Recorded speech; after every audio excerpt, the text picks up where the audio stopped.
Atlantis now beginning what is known as the pre-flare maneuver. It will pull the nose up a little bit right before it hits the runway. Its speed now 320 miles per hour.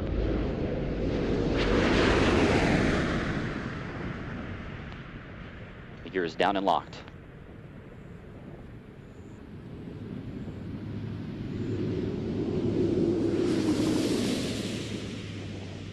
Main gear touchdown.